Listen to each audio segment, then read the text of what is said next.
Olá pessoal, bom dia a todos. Estamos aqui nas primeiras horas aqui da madrugada gravando essa aula para vocês. Como combinado aí com a representante de sala, vou fazer essa gravação para vocês não ficarem sem conteúdo essa semana, tá bom? Eu não estou muito legal não, então eu vou unificar aqui as nossas duas aulas. Então, para as duas turmas, a gente vai ter essa aula aqui que vai estar gravada e ela vai compor aí o conteúdo que nós iremos apresentar para vocês na semana que vem, já pensando na revisão para a sua prova, tá bom? Muito bem. Então vou colocar aqui para vocês nos slides, só para deixar documentado aqui. Essa aula é do dia 22 de março de 2022. Então tá lá. Laboratório e penal especial. Vamos enfrentar aqui o crime de insider trading. Artigo 27D da Lei 6386 de 76. Então, um crimezinho ali, escondido, e que é bem interessante, bem peculiar de estudarmos isso na parte especial do penal econômico, com o seu viés prático. Muito bem. Então tá lá a Lei 6385, né? 6385.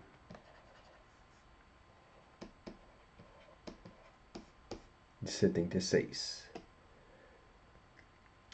Essa lei dispõe sobre o mercado de valores mobiliários e cria aí a CVM, Comissão de Valores Mobiliários. E lá no seu capítulo 7º-B, colocado lá em 2001, cria-se os crimes contra o mercado de capitais. Então é nesse universo que nós estamos. Estamos aqui com o bem jurídico, né? O funcionamento do mercado de capitais, sendo abalada a confiança desse mercado de capitais é abalada quando nós temos aí a utilização indevida de informações privilegiadas por aqueles que têm o dever de sigilo. Vamos enfrentar isso. Então tá lá. Uso indevido de informação privilegiada. Isso aqui é a rubrica do crime. Vamos lá para o 27D?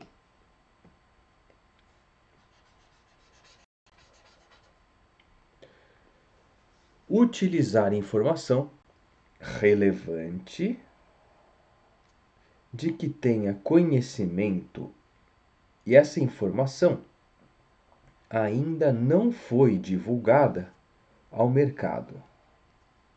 Então, eu estou usando informação privilegiada porque só eu tenho. O mercado inteiro ainda não sabe.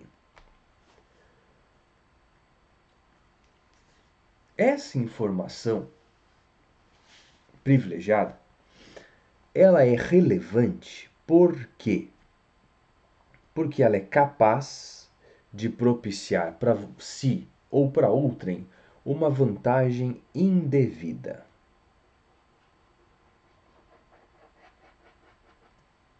Então ela gera vantagens, por isso que ela é relevante. Como? Mediante negociação, em nome próprio ou de terceiros, de valores mobiliários. Então perceba que estes terceiros, vai você para ninguém desconfiar. Esse é o terceiro, tá bom? Pena reclusão de 1 a 5 anos e multa de até 3 vezes o montante da vantagem ilícita obtida em decorrência do crime. Então a ideia é retirar da pessoa os bons antecedentes com a condenação. Só que a gente percebe aqui, pela pena mínima, é possível, preenchidos os requisitos, um acordo de não persecução penal ou uma suspensão do processo pela pena mínima. Então, a chance de alguém ser preso efetivamente por um crime como esse é muito pequena. Muito pequena. Pode ser que tenhamos aí um flagrante, o que também é muito complicado. Por quê? Porque você precisa investigar. Você precisa investigar para verificar o quê? Se a informação privilegiada foi utilizada de forma indevida, se a vantagem obtida tem nexo causal com o uso indevido dessa informação, isso demanda o quê? Uma investigação.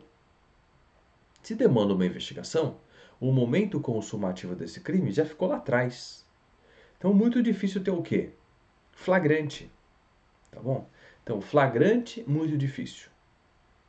Temporária, esse crime não está na lista da prisão temporária. E preventiva, você teria que preencher os requisitos da prisão preventiva, que estão lá no 282, no 311, no 312, no 313, no 315. Então você tende ali de ter todo um contexto de periculosidade real do sujeito ficar livre. Até tem essa brecha ali para garantia da ordem econômica, por exemplo, tá? Mas aí esse sujeito deveria continuar praticando condutas que colocassem a sua liberdade provisória e o processo em perigo concreto. E essas novas condutas precisariam ser contemporâneas ao momento da decretação da prisão. Então é muito complicado você ter assim a ferro e fogo, até pela proporcionalidade desse distrito, a presença dos requisitos de uma prisão preventiva. Prisão penal, menos ainda. Se a pena máxima é de 5 anos, é um crime que não tem violência nem grave ameaça, a chance do cara ficar com uma pena de até 4 anos é muito grande. E uma pena de até 4 anos vai gerar o que para ele? Pena restritiva de direitos. Então nós temos aqui uma infração que não nos parece compatível com a prisão processual e também não com a prisão penal. Bom, se ninguém vai para a cadeia, qual é a proposta deste delito? A proposta desse delito é fazer o insider trading não compensar financeiramente, que é o que interessa para essas pessoas. Além de não ganhar, ele vai ter uma multa de até 3 vezes a grana que ele conseguiu. E aí ele vai ter um déficit. O sujeito vai ter perda patrimonial. E é isso que assusta esse povo. Além de não ganhar, ainda ficou 3 vezes mais pobre. Isso assusta essas pessoas. Então, é um exemplo aqui clássico em que nós temos uma pena de multa sendo mais intimidatória do que a própria pena privativa de liberdade prevista na lei. Então, com uma boa assessoria jurídica, você já sabe que preso ele não vai, e ele percebe que ele precisa tentar ser absolvido para não incidir essa multa sobre a sua vantagem, tá bom? Muito bem. Vamos lá. Vamos esclarecer. Insider é um termo em inglês, né? Num contexto de mercado de capitais, designa aquele que está dentro da companhia. Normalmente é o administrador ou o controller, né? O controlador desta empresa. Muito bem. Temos aqui agora que diferenciar o insider primário do insider secundário, para verificar se no penal isso também acontece, essa subdivisão acontece, e se temos aí a responsabilidade dos dois.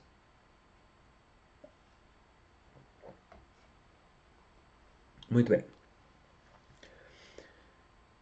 Por estar dentro, é também conhecido como insider primário, em virtude da sua posição, atua nas operações relevantes da companhia, e essa pessoa que está lá dentro, literalmente, e tem uma posição de destaque, isso propicia para essa pessoa o acesso prévio a informações privilegiadas. Muito bem.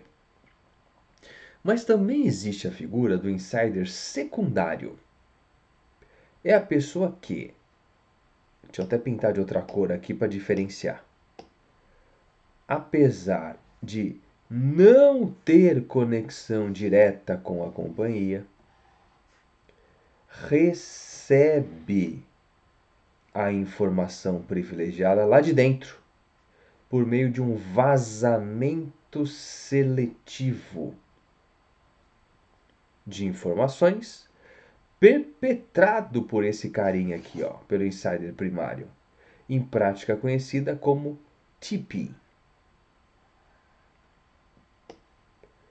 O sujeito vai lá, o insider primário, ele, para não se expor criminalmente, ele vaza que semana que vem a sua companhia, que tem ações no mercado de capitais, ela vai adquirir o seu concorrente. E o valor nominal das suas ações vai aumentar muito. E ele passa essa dica, essa tip, para o insider secundário. O insider secundário, com esta informação privilegiada em mãos, o que ele faz? Ele compra todas as ações da companhia A do insider primário. Compra por X, acontece a aquisição e a supervalorização nominal das ações, e esse cara ganha 10x. No momento que ele bate 10x de supervalorização, ele vende. Ele vende as suas ações e ele fica com 5x. Obrigado, insider primário, pela informação privilegiada. Adorei multiplicar por 5 meu investimento. Toma aqui o seu 5x, que esse é o combinado. Ele não se expôs. Ele usou o insider secundário para colocar o pescocinho dele na reta, com uma informação privilegiada, torcendo para não ser fruto de uma investigação. Conseguiu multiplicar por 10 o seu investimento, vendeu na super alta e rachou a grana com o insider primário. Que beleza, fácil ganhar dinheiro assim, né? Só com especulação, que não tem nada de especulação. Tem com uso indevido de informação privilegiada. Tá legal? Nossa, para mim pareceu uma boa ideia, mas é crime. Então não, a gente não pode olhar para isso e pensar, é uma boa ideia. Tá legal? Muito bem. Originalmente, essa conduta do 27D, ela se refere somente ao insider primário. Originalmente, tá bom? Por quê? Porque é o sujeito ativo, é ele que tem o dever de lealdade à companhia e ao sigilo das informações privilegiadas a que ele tem acesso pela sua posição de destaque. Contudo, o STJ, ao julgar o habeas corpus 46315, decidiu pela possibilidade de criminalizar também o insider secundário.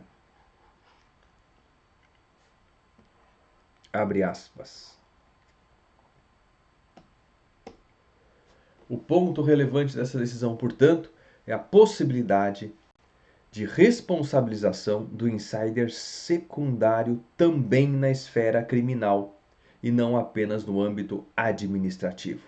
Assim, mesmo quem não detém o dever de sigilo da companhia pode responder criminalmente pela prática do insider trading. E por fim,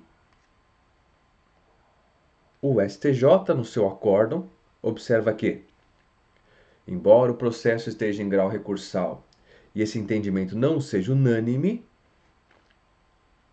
essa nova orientação judiciária deve, ora em diante, estar no radar dos administradores e representantes legais de companhias e de instituições financeiras. Ou seja, o Superior Tribunal de Justiça, usando a nossa parte geral do Código Penal, o artigo 29, concurso de pessoas, coloca ali uma extensão para viabilizar a coautoria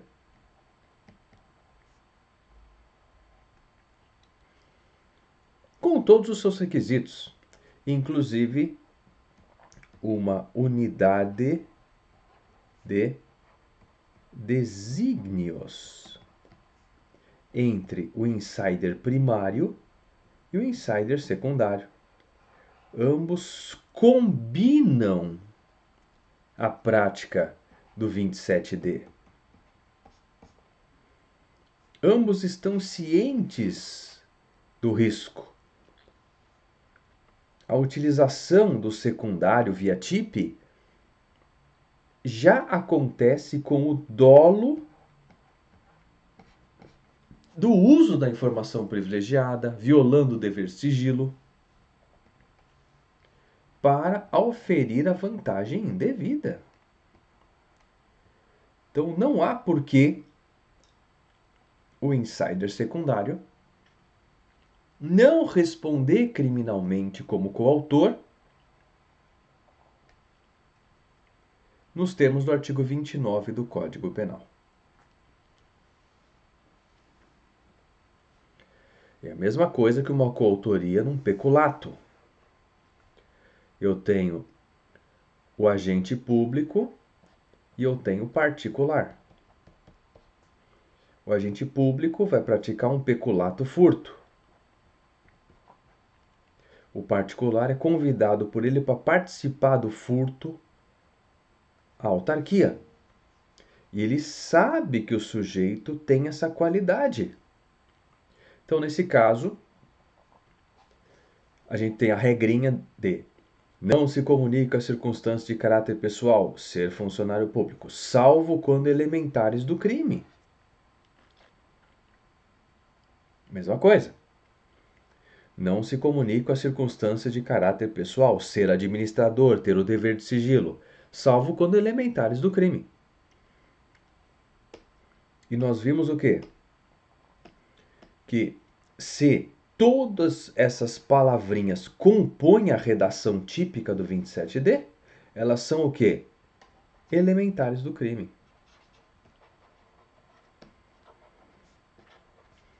Se elas são elementares do crime, elas se comunicam com quem não é administrador, com quem não é controlador. Tá legal? Muito bem.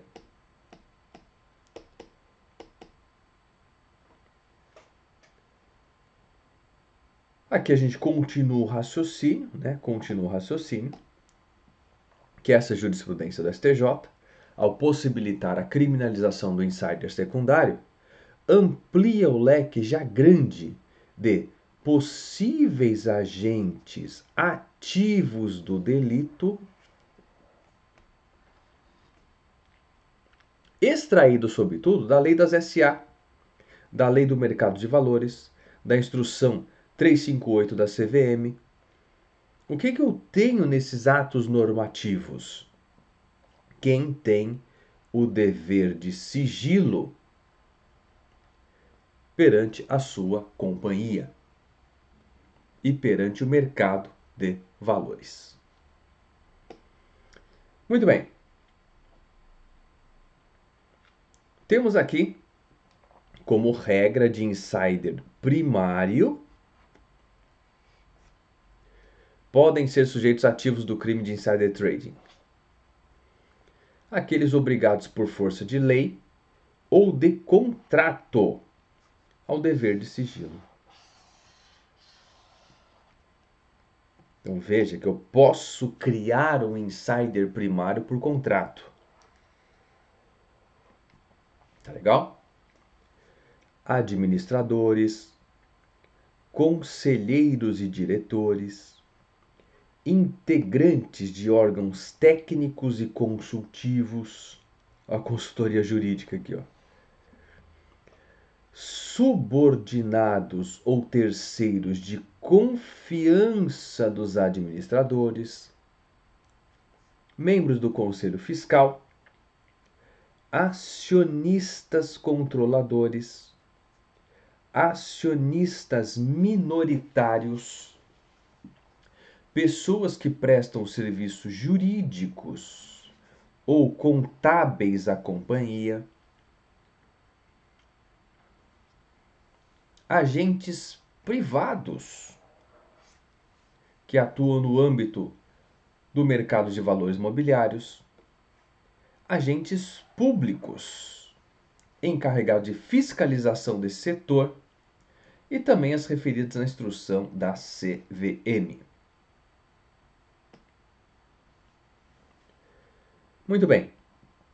Como eu disse para você, o dever de sigilo se constitui em uma elementar típica, de modo que elimina a possibilidade do que a defesa naquele HC estava pedindo. Do quê? Da odiosa responsabilidade penal objetiva. O que diz a responsabilidade penal objetiva? Ninguém pode ser punido por crime se não o praticar com dolo ou culpa. Simples assim. Dolo e culpa são os elementos subjetivos. Sem o dolo, sem a culpa, a responsabilidade penal, sem o subjetivo, ela passa a ser objetiva. E isso é proibido pelo nosso direito. Por isso que eu preciso usar a regrinha das elementares típicas para estender situações de coautoria. Porque a coautoria tem como um dos seus requisitos a unidade de desígnios, ou seja, os dolos estão interligados.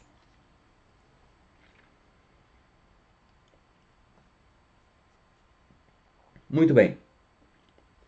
Isso nos leva à conclusão de que não é o posto ou o cargo do sujeito na empresa que determina se ele é o sujeito ativo do crime ou não, e sim o dever de sigilo em relação à informação privilegiada. O cara tem a obrigação de guardar para ele. Ele não só não guarda para ele, como ele ganha uma grana em cima. Muito bem.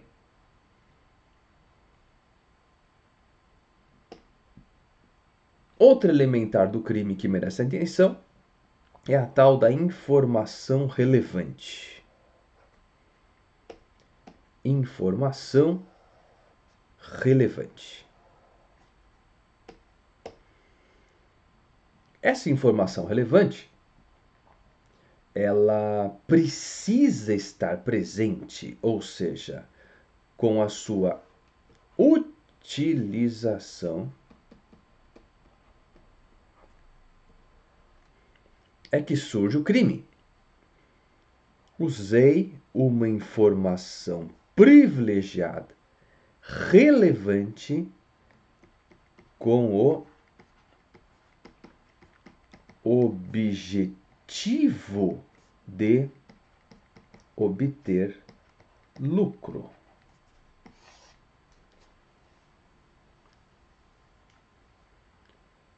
O que seria uma informação relevante? No contexto da lei, ela tem relevância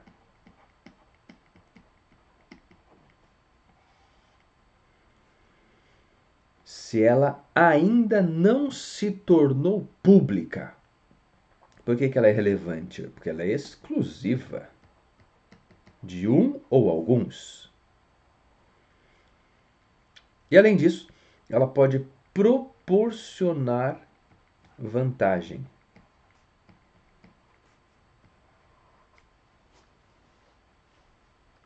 Muito bem. Para o autor João Castelar, tem uma narrativa conceitual muito relevante. Ele diz o seguinte: insider trading é a utilização de informações relevantes sobre uma companhia por parte das pessoas que, por força do seu exercício profissional, estão por dentro dos negócios. Essas informações relevantes são utilizadas para transacionar com as ações, antes que essas informações sejam de conhecimento público. Assim, o insider compra ou vende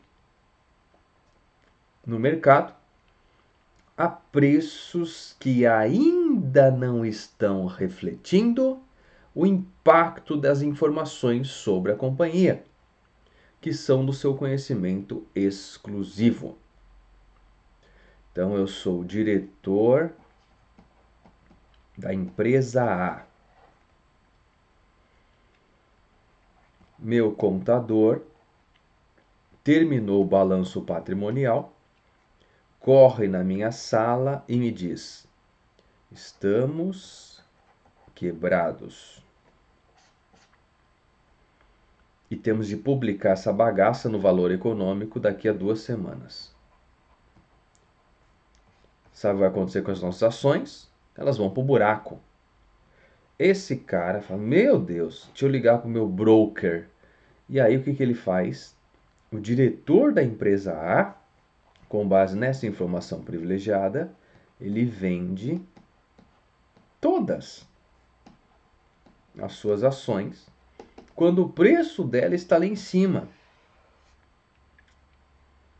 Garante o seu dinheirinho, graças à informação interna privilegiada.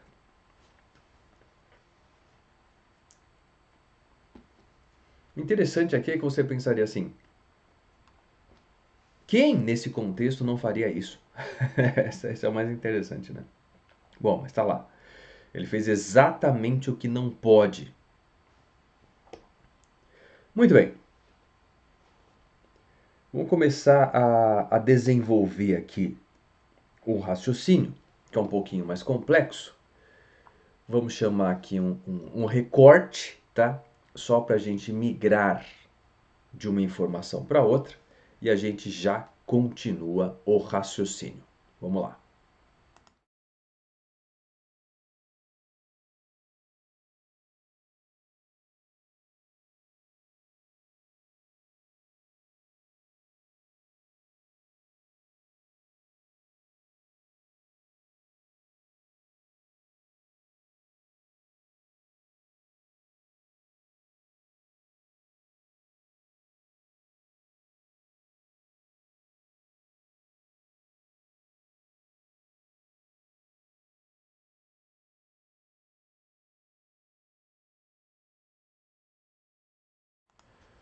Muito bem, estamos aqui estudando o crime de insider trading, a utilização de informações privilegiadas por pessoas que têm acesso a essa informação antes do público em geral para obtenção de uma vantagem indevida, seja aumentando o seu faturamento, seja deixando de perder, tá? Então a gente está aqui mostrando para você o 27D e agora a gente vai começar a tratar do tema de uma forma mais analítica, mais detalhada. Vamos embora, vamos acompanhar o raciocínio.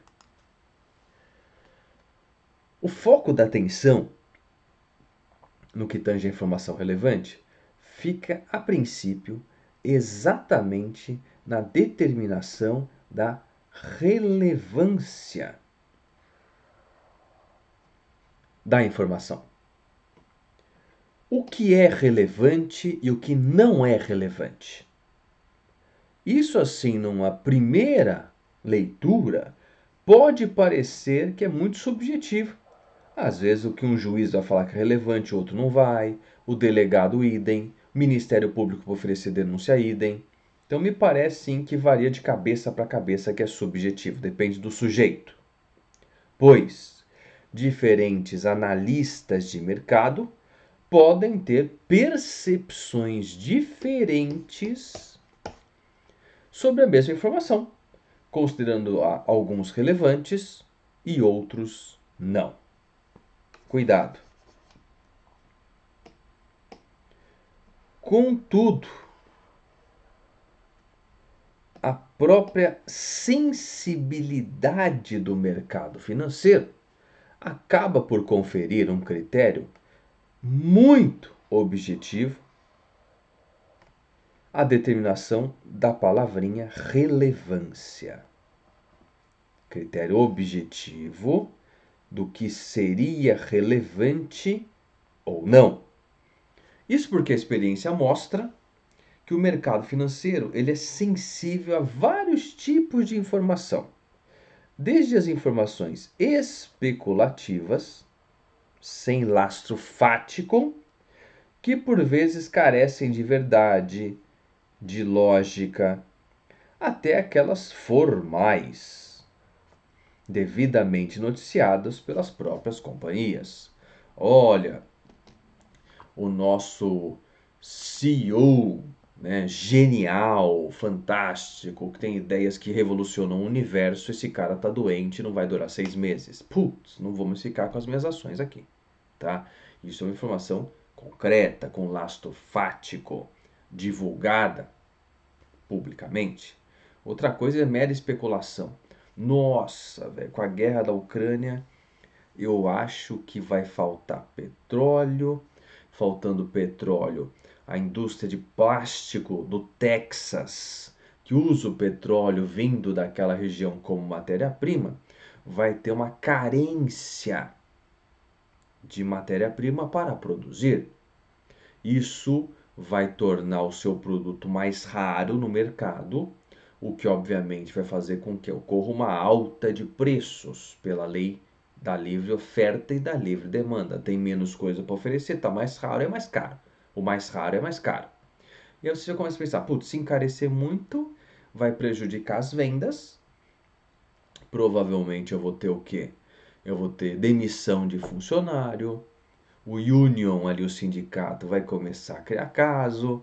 Essa instabilidade de preço de mercado vai fazer com que o meu produto, que depende do plástico que vem dessa indústria para ser colocado no mercado, fique mais caro. Então, eu acho que a minha empresa vai, pensando assim numa cadeia causal a médio prazo, vai sofrer os impactos econômicos dessa guerra. Então, eu vou vender as ações da minha própria empresa. É um raciocínio. Tem relevância ou é uma mera especulação? Pode ser que seja só uma especulação. Por quê? Porque aquele lugar não é o único que vende petróleo no mundo. E como ali está com dificuldade de vender, sempre aparecem os espertinhos para vender por fora. Ó, vou pegar todos os seus clientes agora que você não está conseguindo vender. E aí surge um monte de oferta, um monte de matéria-prima sem nenhum impacto econômico relevante nos preços da minha lojinha, que depende do plástico da indústria X, tá bom? Só para dar um exemplo para vocês que, às vezes, um raciocínio especulativo não tem fundamento concreto, é só um medo. E o mercado é muito sensível em relação a isso. Por isso que o cara espirra na Rússia, a bolsa cai aqui. Então nós temos que conviver com isso. Então a relevância da informação privilegiada de dentro de uma empresa, ela nos parece bem objetiva. Se meras especulações arranham o mercado de valores, informações concretas privilegiadas internas têm um caráter aí objetivo, tá bom? É isso que ele está colocando aqui pra gente. Muito bem. Trata-se de um imperativo legal de que todo fato relevante que possa influenciar o mercado de capitais tenha divulgação prévia e simultânea pela empresa a todo o mercado, de modo a promover a lisura, a isonomia, a igualdade de condições entre os investidores e erradicar o privilégio indevido de um ou outro investidor. Tá bom? Então eu chego e conheço o investidor X, ele vai me visitar como CEO da empresa Y. Almoçamos. No almoço, eu digo para o cara, se você continuar entubando os seus bilhões nas ações da minha empresa, você acaba comprando um grupo de WhatsApp, meu e seu, em que eu falo só para você, investidor X, as informações privilegiadas. E esse tiozinho vira o IS secundário e eu sou o primário. E eu só estou fazendo isso para quê? Para que esse secundário não tenha perdas patrimoniais e que, antes mesmo dos outros receberem as boas notícias da minha empresa, só ele recebe. E só ele ganha muito com a minha empresa e ele perde pouco com a minha empresa, graças ao insider. Então eu tenho investidores de estimação. Por quê? Porque eles sabem que na minha empresa o risco é menor. Dois canalhas, dois criminosos que estão deixando de fora todos os investidores no mercado de ações. Tá bom? Muito bem. Características, então, de forma mais sistematizada dessa informação relevante. A. Não foi tornada pública. B. Capaz de influir de modo ponderável na cotação de títulos ou valores mobiliários, que tem um nomezinho em inglês de price sensitive. E letra C. Que seja precisa e concreta. A informação tanto pode dizer respeito aos títulos, à companhia emissora desses títulos ou a um determinado segmento econômico. Perfeito? Muito bem. Quando eu digo determinado segmento econômico, eu estou, por exemplo, falando de fusão, incorporação, monopólio, autorizações do CAD. Então, são informações de extrema relevância em que o número de empresas diminui, a concorrência diminui. Então, a fatia do mercado aumenta junto com os meus lucros. E isso tem um impacto direto no valor nominal das ações, tá bom? Então, quem está ligadão aí, está buscando informações de forma honesta, está correndo por fora, lendo tudo, ouvindo especialistas, acompanhando notícias do mercado financeiro o tempo todo, para brincar na bolsa e, com um risco alto, ganhar mais. De repente, essa pessoa é surpreendida de que ela foi feita de trouxa. Por quê? Porque só 2 investidores tinham informações privilegiadas e ganharam muito, e todo mundo ficou lá sem poder ganhar, sem poder brigar de igual para igual, tá?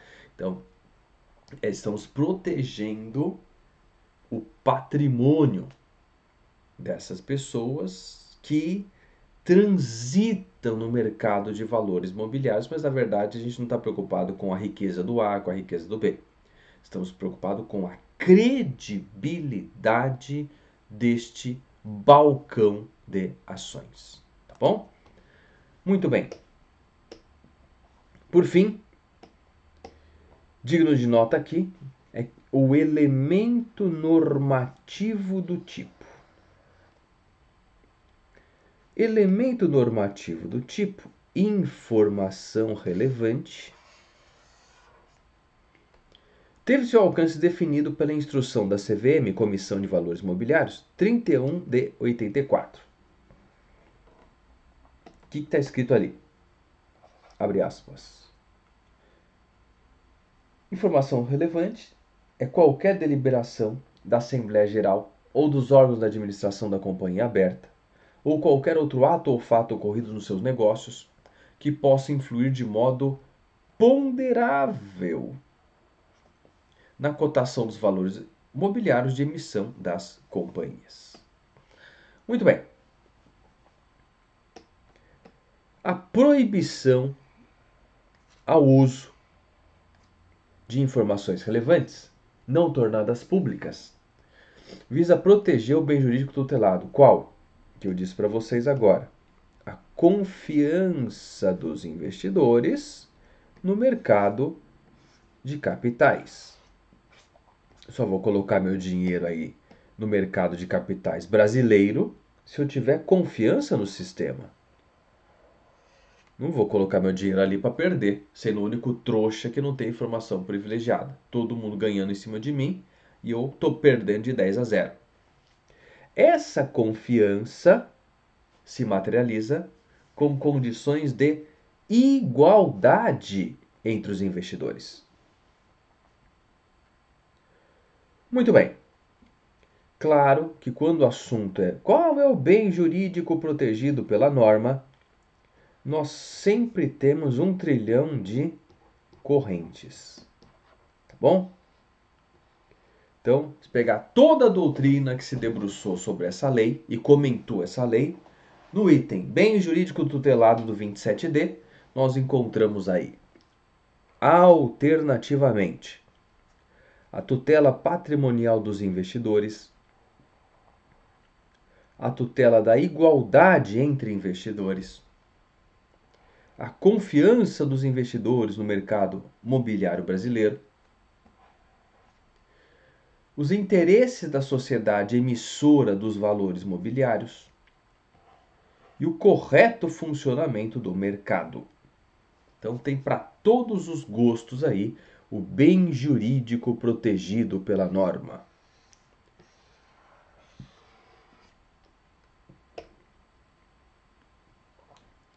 Tipo objetivo, ou seja, elemento objetivo do tipo, é o verbo usar.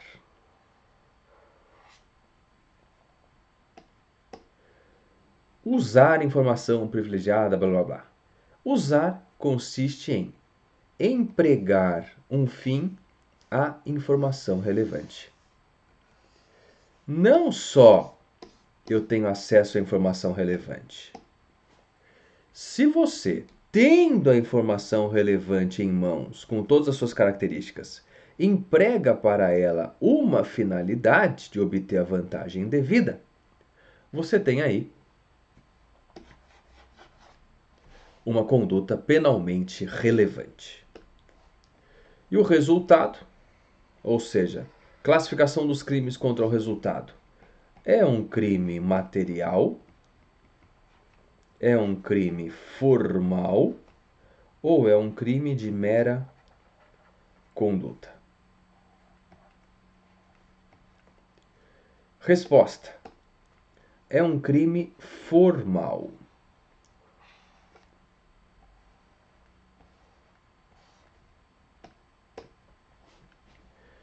Assinalando que o resultado vantagem indevida não é indispensável à consumação. Ou seja, basta para que o crime esteja consumado, basta que o agente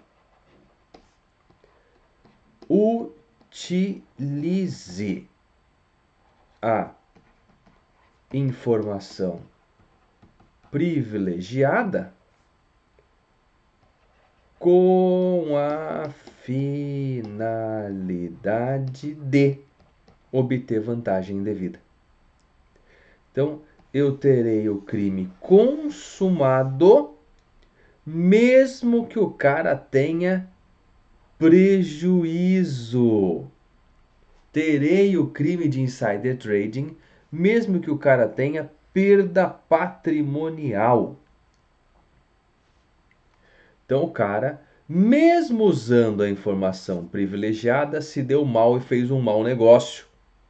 Não adianta depois ele chegar e falar assim: não houve crime porque eu perdi dinheiro nessa transação. E a resposta que ele vai receber é: dane-se que você perdeu dinheiro. O crime não é ficar rico. O crime não é conseguir efetivamente a vantagem devida. Não. O crime é praticar esta conduta, usar a informação privilegiada com a finalidade futura de, acontecendo ou não esta finalidade, eu já tenho crime. Por quê? Porque eu só preciso da conduta. O resultado não precisa ser naturalístico. Ganhar dinheiro com essa palhaçada é o que nós chamamos na doutrina de mero exaurimento. Perfeito? Muito bem. Por quê? Porque a confiança no mercado já está abalada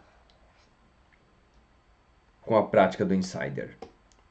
Já tem alguém desrespeitando o dever de sigilo, usando informação privilegiada, passando os outros para trás, quebrando a igualdade entre investidores. O mercado já está arranhado. Então o crime já está consumado com a conduta e com o resultado jurídico.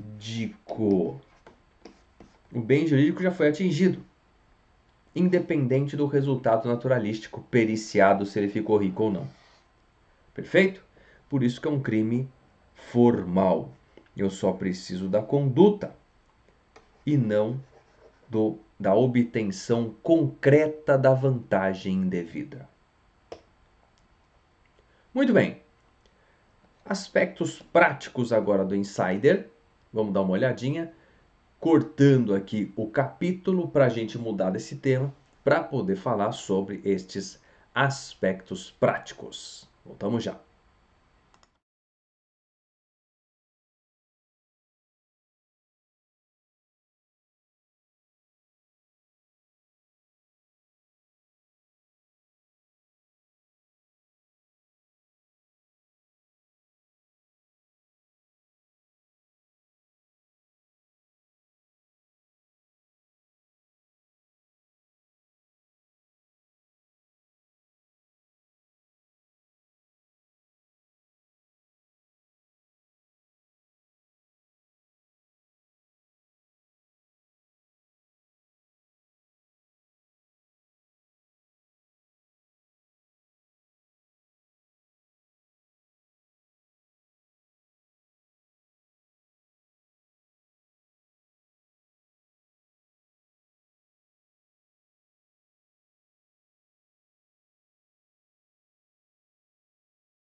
Muito bem, gente, vamos tratar agora dos casos práticos, né? Eu trouxe dois casos aqui para vocês, casos famosos aí de insider trading no Brasil.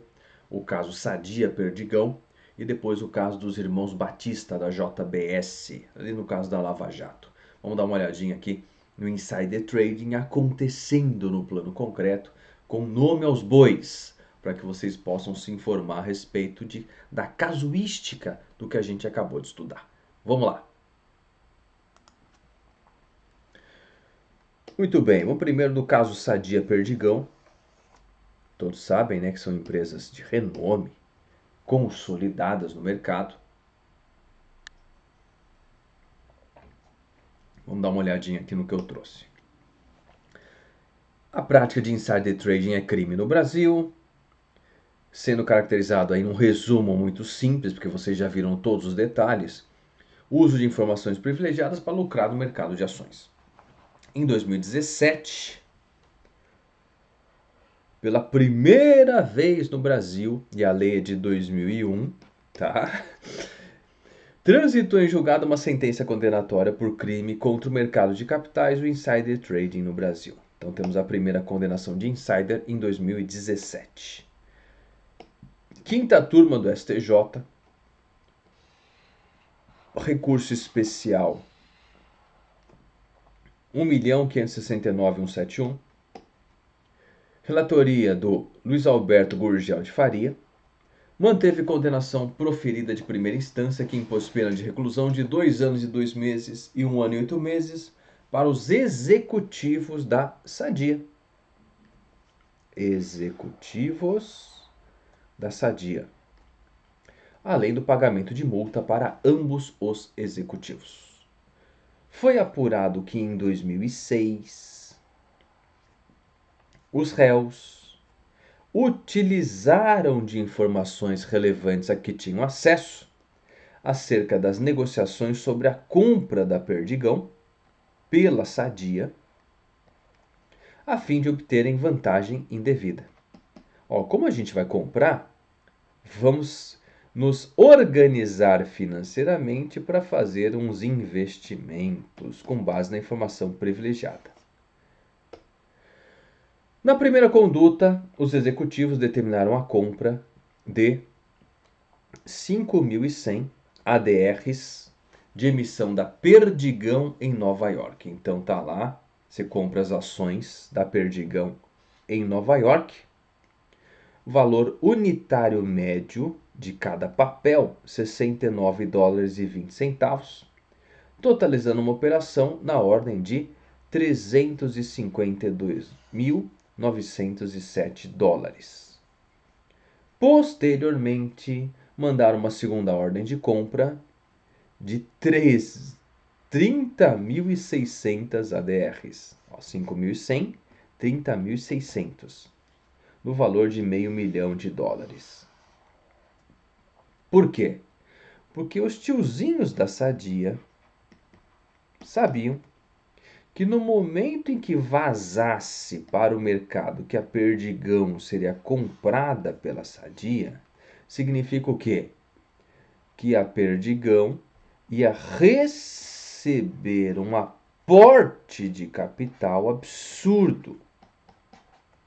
E que essa empresa só foi comprada por alguém que entende de mercado.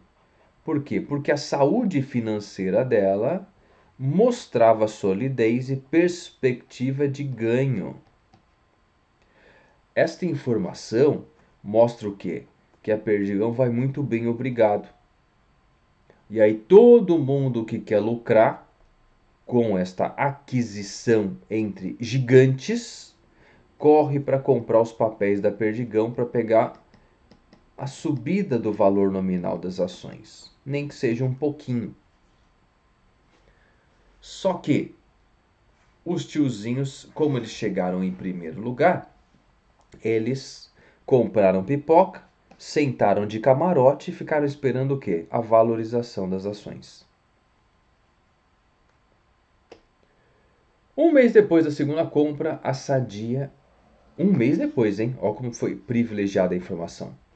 Sadia vai e faz a famosa oferta pública de aquisição, da totalidade das ações da Perdigão, no valor de R$ 27,88 por ação, um valor 21% superior às ações no fechamento do pregão anterior, mediante a aquisição de, no mínimo, 50% mais uma ação para ter o quê? O controle da empresa. Oferta pública. A partir deste momento, todo mundo está sabendo que a Sadia quer comprar a Perdigão. A oferta pública de compra feita pela Sadia, do modo como foi operada, trouxe um ganho expressivo de capital para os acionistas da Perdigão, já que suas ações, como já era de se esperar, né, valorizaram consideravelmente de um dia para o outro. Em se tratando de acionistas ordinários, não há que se falar em ilícito penal, ou seja, o carinha que já tinha as ações da Perdigão não tem culpa. Que sorte! Sorte, não crime, que ele tinha na sua carteira ações da Perdigão. É o acionista ordinário. No que diz respeito aos réus, aos donos da Sadia, eles cometeram o crime de insider trading, pois as aquisições de ADR lá em Nova York deram-se em funções das informações privilegiadas que eles tinham, de que daqui a um mês eles fariam uma oferta pública. E as ações seriam ultravalorizadas, e eles iam ganhar muito dinheiro com aquele investimento. O ganho era certo. Por isso que eles botaram lá quase $1 milhão em ações. Segundo consta dos autos, um dos réus chegou a formalizar um empréstimo pessoal para poder adquirir as ADRs. Que beleza, hein? Muito bem. Então esse é o primeiro caso, né? O caso bem interessante dos donos da Sadia, que pensaram assim, bom, vamos para Nova York, a gente faz a coisa acontecer lá, e talvez não haja assim uma fiscalização internacional sobre essa nossa aquisição lá fora, né? Então eles pensaram isso, não deu certo, tivemos as primeiras condenações. Agora você pode pensar o seguinte: quanto esses caras não ganharam? Se não fosse uma pena de multa em que ele é obrigado a devolver 3 vezes o lucro que ele teve, teria valido a pena. Porque, como eu disse para você, as penas são baixinhas, não tem violência, grave ameaça, primário de bons antecedentes, pena restritiva de direito. Pena restritiva de direito para o cara que faz isso. Tá bom? Então, às vezes, vale a pena. Ó, você perderia sua primariedade? Você que está me assistindo, você perderia sua primariedade por $3 milhões, sabendo que é uma pena restritiva, só que vai rolar? Custo-benefício. Law economics. É algo que juridicamente parece interessante. Financeiramente parece interessante. Fala, que? Eu vou ser processado criminalmente, vou perder minha primariedade, vou ter maus antecedentes para sempre, mas em compensação, vou ter 3 milhas de dólares na conta. E aí eu vivo de renda, em troca de uma pena restritiva de direito, prestar serviço à comunidade, pagar a cesta básica. Entendeu? A lógica? Muito bem. Vamos agora para o segundo caso, que é o caso dos irmãos Batista.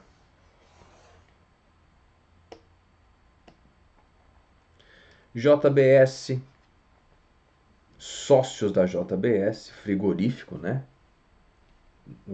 Os irmãos Batista, quem é do mercado de frigoríficos, eu tenho um cliente de mercado de frigoríficos, uma pessoa que conhece bastante esse mercado há muitos e muitos anos. Ele nos diz que esses caras são extremamente agressivos. Extremamente agressivos. queremos comprar o seu frigorífico, se você não vender, começa a pipocar irregularidade e prisão, tá bom? Então, como se os caras tivessem um Estado nas mãos para poder forçar vendas.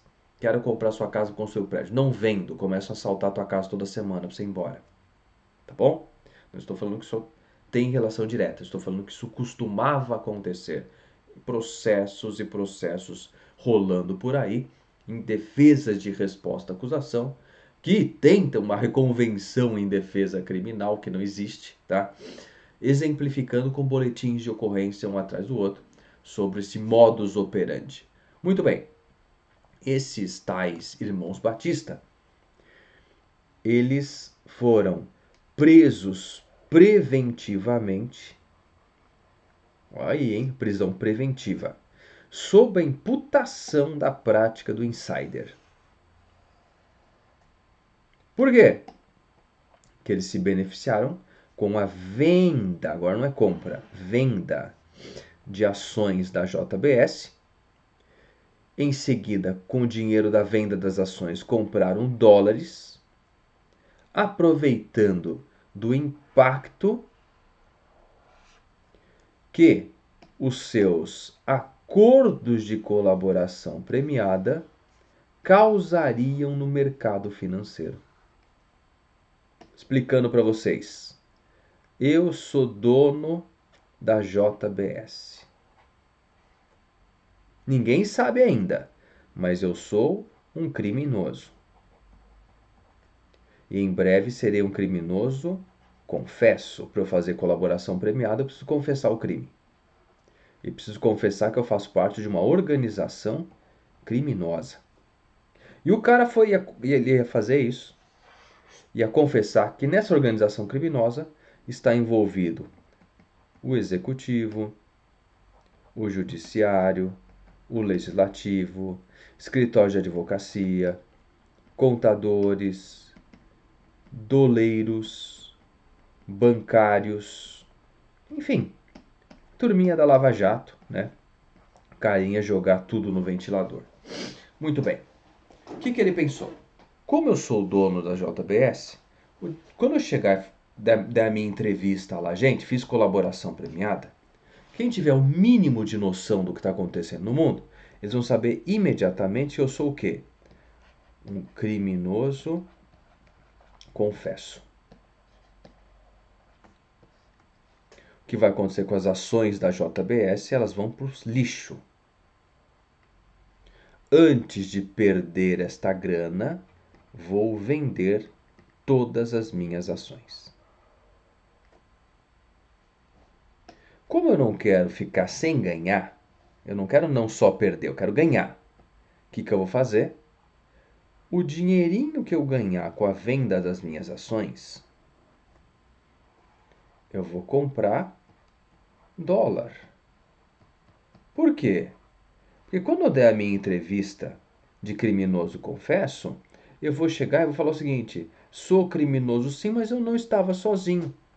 Eu estava em uma organização criminosa que envolve o presidente da República, as construtoras, a Petrobras, os líderes de todos os partidos políticos, enfim, vou falar que a República Brasileira é uma organização criminosa. E o cara fez. Quando ele chega e diz o Brasil é uma organização criminosa, o que acontece com o real? Ele se desvaloriza.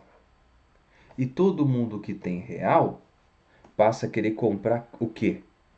Como fonte de segurança? A moeda americana, o Porto Seguro Global, que tem lastro, sei lá no quê. Então todo mundo corre para comprar dólar. E o preço do dólar explode. Vai lá em cima. Por pura especulação. Ou seja, ele não perde com a venda das ações.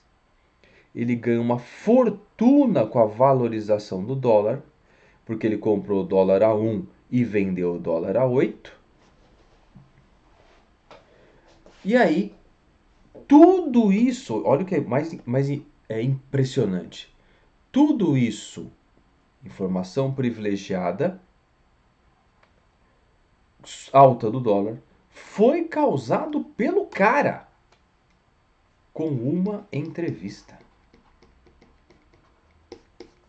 Por isso que hoje, para você fazer colaboração premiada, você tem que fazer um termo de sigilo, que não tinha, justamente para não ocorrer esta manipulação lucrativa no mercado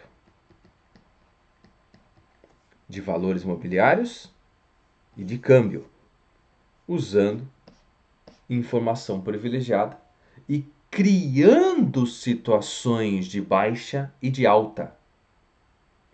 Então o sujeito ele estava numa posição tão privilegiada que ele conseguiu, com uma colaboração premiada, mexer na moeda americana, no valor dela aqui dentro.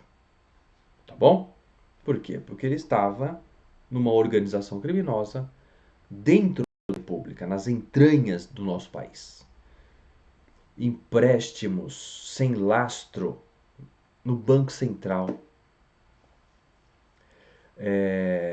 Tudo que você pode imaginar que você leu aí de notícias, de pessoas em posições estratégicas, dilacerando o dinheiro público, sangrando o Estado, pegando essa grana, tá? Em aparentes situações de normalidade. Então, temos um caso grave aqui, mas é um excelente exemplo de utilização de informação privilegiada para um expressivo ganho.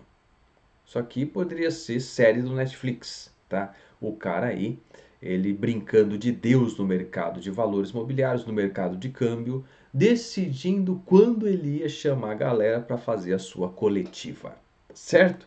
Muito bem. Abre aspas. Pessoas ligadas. Lembra do insider secundário? Lembra do cara que ganha com a dica da informação privilegiada? Pessoas ligadas aos irmãos Batista venderam 200 milhões de reais em ações da empresa dias antes da divulgação do acordo com a PGR, em 17 de maio deste ano, a notícia do ano, né? Além de realizarem a intensa compra de contratos derivativos de dólares. Pela JBS foram quase 3 bilhões de dólares. Qual foi o lucro desses caras só com a alta do dólar, só com a especulação do que ia acontecer com o Brasil? Por uma colaboração premiada vazada, os caras conseguiram um lucro de 100 milhões. Só com a subida do dólar nessa brincadeira.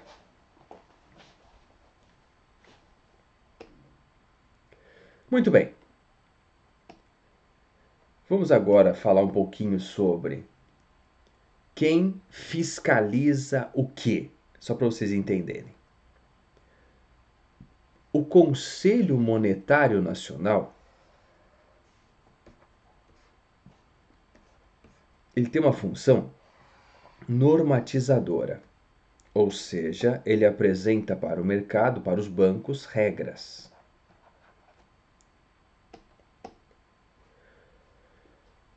O Banco Central, o Bacen, ele tem uma função executiva de gestão.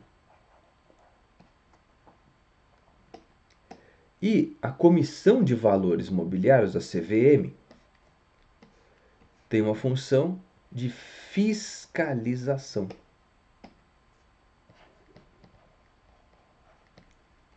Então perceba que eu tenho papéis diferentes em diferentes órgãos de controle.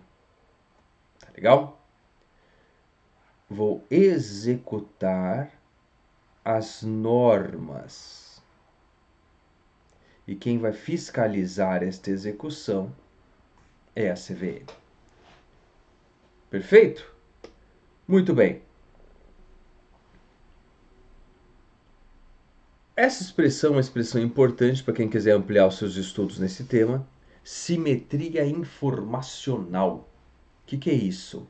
Isso garante a igualdade de condição aos investidores. Equaliza a competição em busca dos melhores ganhos e premia as pessoas que estão mais bem preparadas com maior rendimento. Então, essa simetria informacional passa a ser aí fundamental para um país receber investimentos estrangeiros. E o insider trading, mesmo que em casos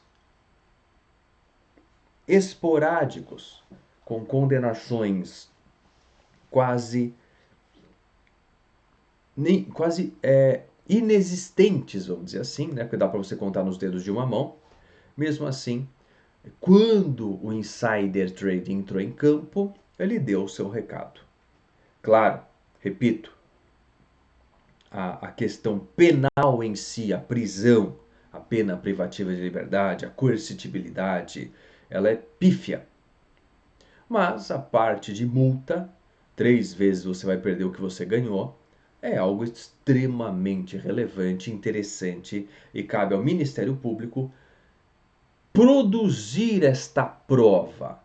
Quanto essas pessoas ganharam com essa informação, com a violação do dever de sigilo, para que isso seja periciado, documentado e apareça na sentença do juiz, como pena de multa, não simplesmente como efeitos da condenação. Tá legal? Muito bem.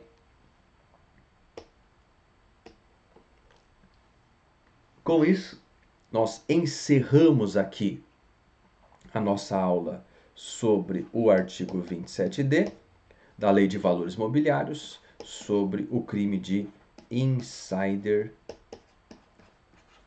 trading, tá bom? Qualquer dúvida que você tenha, estou à disposição aí nos nossos canais de comunicação, no Instagram prof.ivanmarques, no Moodle, tá? Então estou à disposição para esclarecer as dúvidas relacionadas a este tema.